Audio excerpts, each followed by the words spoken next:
আসসালামু আলাইকুম ওয়া রাহমাতুল্লাহি ওয়া বারাকাতুহু।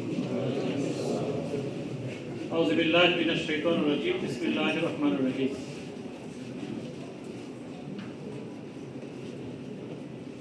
বাংলাদেশ জামাত ইসলামী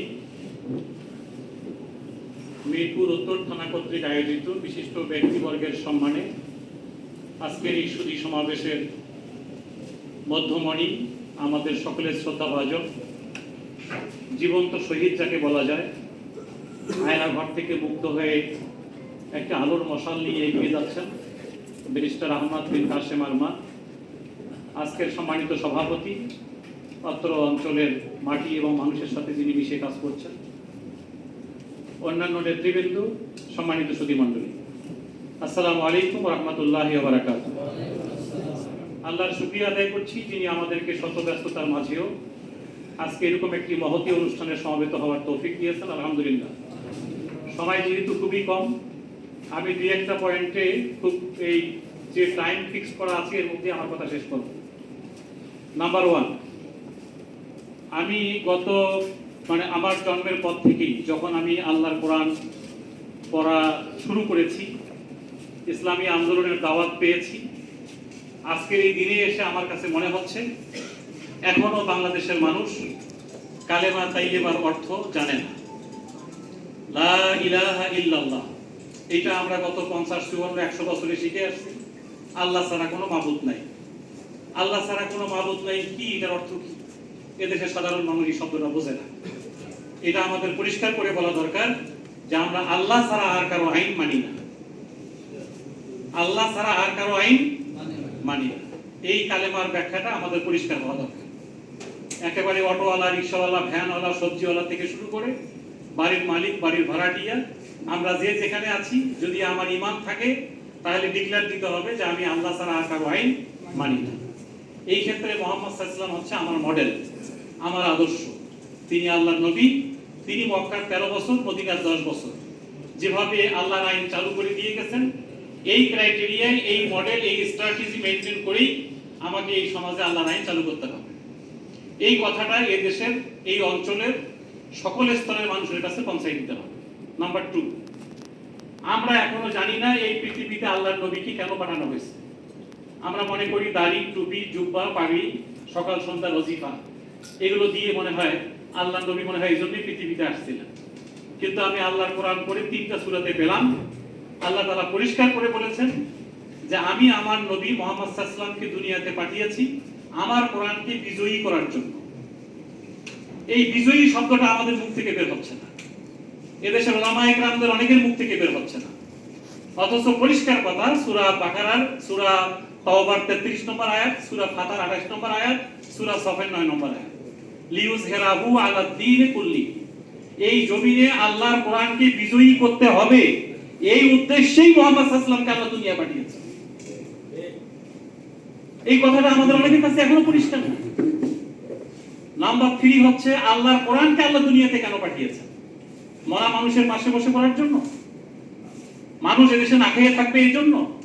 সূরা তাহার 2 নম্বর আয়াতে আল্লাহ বলছেন, মা আনসালনা আলাইকাল কুরআনা লিতাশকা, পৃথিবীর মানুষ না খেয়ে থাকবে, অনাহারে থাকবে, অর্ধাহারে থাকবে, চাঁদাবাজির মধ্যে থাকবে, রেল লাইনের প্ল্যাটফর্মে ঘুমাবে, এই জন্য তো আমি কোরআন পৃথিবীতে পাঠাইনি। ভাত, কাপড়, শিক্ষা, চিকিৎসা, অন্ন, বস্ত্র, সকল চাহিদা ফিল আপ করতে হবে আল্লাহর কোরআন দিয়ে। এটাই আল্লাহর আইন। আল্লাহর আইন বলতে যেটা বোঝায় এটা কোরআন শরীফটাই, কোরআন মজিদ যেটা আমরা পড়ি এটাই। 4 নম্বর আমি যে কথাটা বলবো সেটা হলো, এই কথাটা বলতে গেলেই গত 50, 54, 100 বছরে এই সমাজে একটা আতঙ্ক কাজ করে। আল্লাহর আইন, শরিয়ার আইন, হাত কাটা, পা কাটা, একবার পাথর মেরে হত্যা করা, একটা ফোবিয়া, একটা আতঙ্ক সারা পৃথিবীতে কাজ করছে। এটা মিডিয়াতে করতেছে, বুদ্ধিজীবী মহলে কাজ করছে, এমনকি অনেক আলেম ওলামারাও বলতেছে যে গণতন্ত্রের নামে ইসলাম কায়েম করা যাবে না, এটা হারাম, ভোট দেওয়া হারাম, এই ধরনের কথা সমাজে প্রচলিত চলছে। এই ক্ষেত্রে আমার পরিষ্কার কথা, পরিষ্কার পরামর্শ যে এই প্রোপাগান্ডার বিরুদ্ধে আমাদেরকে দাঁত ভাঙা জবাব দেওয়ার জন্য আল্লাহর কোরআনটাকে ভালো করে পড়তে হবে, বুঝতে হবে, মানতে হবে। আল্লাহর কোরআনে হিকমা শব্দটা আসছে। হিকমা মানে এটাকে যেভাবে তুলে ধরা দরকার, পার্লামেন্টে আল্লাহর কোরআনকে কিভাবে উপস্থাপন করতে হবে, আন্তর্জাতিক মিডিয়ায় কিভাবে উপস্থাপন করতে হবে, বুদ্ধিজীবী মহলে কিভাবে উপস্থাপন করতে হবে। আল্লাহর কোরআন মানে কি বোরখা পরা, আল্লাহর কোরআন মানে কি যারা বোরখা ছাড়া তারা কি এখানে অধিকার পাবে না, এখানে মুসলিম নন মুসলিম তারা কি অধিকার ফিরে পাবে না। সকল মানুষের অধিকার যে কোরআন নিশ্চিত করে, আল্লাহর আইন নিশ্চিত করে, এই মেসেজটা আমাদেরকে শুধু এই আমাদের এই যে ইন্টারনাল এই জায়গায় মানে ইনডোরে এই কথাটা না বলে আউটডোরে, মোড়ে মোড়ে, টেম্পু স্ট্যান্ডে, গলিতে গলিতে এই মেসেজ তুলে ধরতে হবে যে আল্লাহর আইন কায়েম হলেই চাঁদাবাজি, দুর্নীতি, সন্ত্রাস বন্ধ হওয়া সম্ভব। সর্বশেষ আমি যে কথাটা বলবো সেটা হলো আল্লাহর এই কোরআন, আল্লাহর আইন। অনেকেই মনে করে যে আমার দীর্ঘ 50 বছর ইমামতি করছি, আমি মিডিয়াতে কথা বলি, এই সমস্ত গণতন্ত্র, এই সমস্ত কথাবার্তা বলে যারা নেগেটিভ প্রচারণা চালাচ্ছে, আল্লাহ তাআলা সূরা জুমায় তাদেরকে ডাক দিয়ে বলছেন যে তুমি যদি সত্যি আল্লাহর খুব ক্লোজ বান্দা হও, তা তামান্নাউল মাউত, কিভাবে ফাঁসির রশিকে গলায় টানতে হয় এটা শেখো, কিভাবে কিভাবে ফাঁসির রশিকে নিজ হাতে গলায় নিতে হয় তুমি এই মৃত্যু কামনা করো, কিভাবে 8 বছর 10 বছর আয়না ঘরে থাকতে হয়, কয়দিন তুমি আয়না ঘরে ছিলা, কয়দিন তোমাকে গুম করা হয়েছে।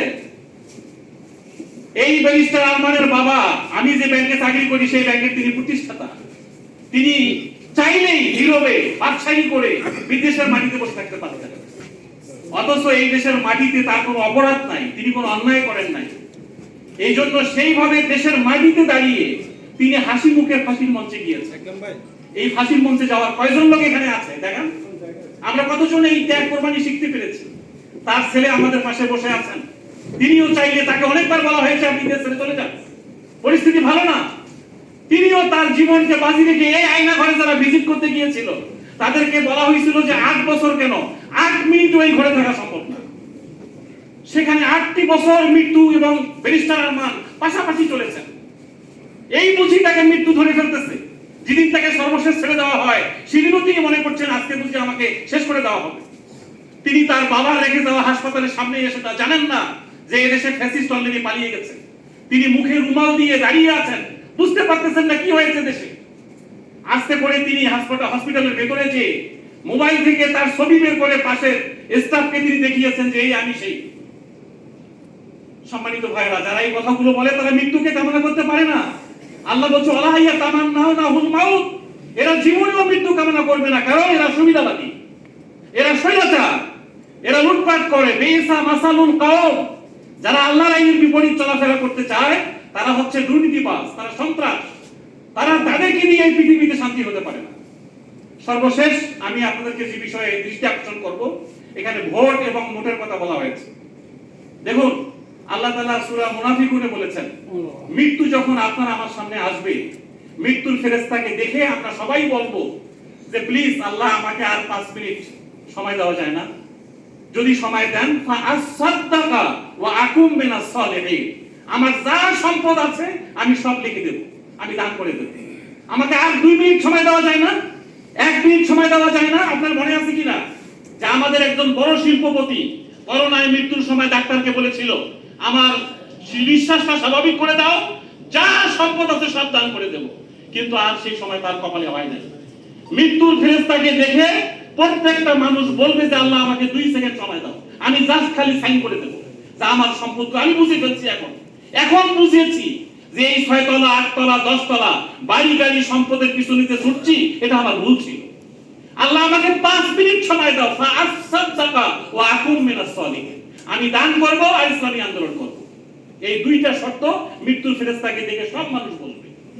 আল্লাহ তাআলা বলছেন যে না, আর সময় নাই, লা ইস্তাখিরুনা সাআতাও ওয়া লা ইস্তাকবিরুন, আর 1 সেকেন্ড সময় তোমাকে দেওয়া হবে না।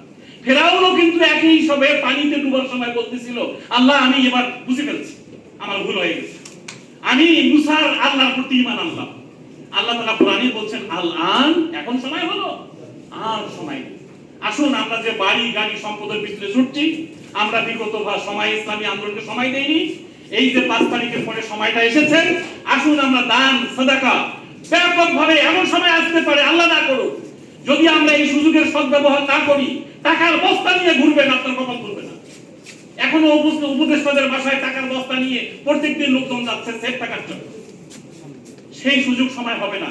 আসুন এখনই আমাদের সম্পদ, আমাদের যা অ্যাসেট আল্লাহ আমাদেরকে দিয়েছেন, একটা ব্যাপক একটা বড় ধরনের অ্যামাউন্ট এই আন্দোলনের জন্য, আগামী দিনের নতুন বাংলাদেশের জন্য, একটি দুর্নীতিমুক্ত, সন্ত্রাস মুক্ত, চাঁদাবাজ মুক্ত বাংলাদেশের জন্য আমরা কন্ট্রিবিউট করার সিদ্ধান্ত নিই। আল্লাহ তাআলা আমাদের সবাইকে দান সাদাকার ক্ষেত্রে একটা উল্লেখযোগ্য অ্যামাউন্ট এই ব্যারিস্টার আরমানের জন্য, আমি মনে করি উনি আমাদের জন্য নিয়ামত। কি বলেন, ঠিক কিনা? নিয়ামত। উনি মৃত্যুর হাত থেকে উঠে এসে আমাদের এই আলো দেখাচ্ছেন যে তোমরা আমার হাতে এই দায়িত্ব দাও, আমি এই এলাকাকে সন্ত্রাস মুক্ত করবো। এই কিছুক্ষণ আগে উনি একটা চ্যানেলে সাক্ষাৎকার দিয়েছেন, আমি এখানে পাশে বসে শুনেছি। উনি দুইটা কন্ডিশন দিয়েছেন, ট্রান্সপারেন্সি, অ্যাকাউন্টেবিলিটি, জবাবদিহিতা এবং স্বচ্ছতা, একটা নজির তিনি স্থাপন করবেন, এই কথা তিনি বলেছেন। আজকে বাংলাদেশে এই 300 জন এমপি যদি ট্রান্সপারেন্সি আর অ্যাকাউন্টেবিলিটির ভিত্তিতে এগিয়ে যেতে পারে, আগামী 5 বছরের মধ্যে বাংলাদেশে একজন ফকির খুঁজে পাওয়া যাবে না। আমি ব্যাংকার হিসেবে বলতেছি, এটা আমাদের হিসাব নিকাশ আছে। আল্লাহ তাআলা আমাদের সকলকেই ব্যারিস্টার আরমানের হাতকে শক্তিশালী করার জন্য। সর্বশেষ একটা কথা বলি, আমরা মনে করি যে আওয়ামী লীগ যারা করে আওয়ামী লীগ করে, বিএনপি যারা করে বিএনপি করে, আমরা একটা দল করা দরকার তাই জামাত ইসলামী করি। এই কথাটা ঠিক না, এই কথাটা ঠিক না। আল্লাহর আইন চালু করার জন্য যদি গত 50 বছরে অন্য দল উদ্যোগ নিয়ে ফেলতো, আমাদের আজকে এখানে বসা লাগতো না। এই কাজটা কেউ করছে না বলেই ব্যারিস্টার আরমান বলছে আমি এই দায়িত্ব নিলাম। এই জামাত ইসলামী যিনি প্রতিষ্ঠা করেছেন, তিনি 10 বছর বিভিন্ন পত্র পত্রিকা আল্লাহর আইনের পক্ষে কথা বলেছেন, বলেছেন উলামায়ে কেরাম তোমরা আগায় আসো, তোমরাই দায়িত্ব নাও। 10 বছর তিনি লেখালেখি করার পরে কেউ যখন আগায় আসে নাই, তখন তিনি বলেছেন যে এই দায়িত্ব যেহেতু আমার, দায়িত্ব নিয়ে কোরআন আমাকে দায়িত্ব নিতে বলেছেন, আমি একজন হতভাগা এই দায়িত্ব নিলাম।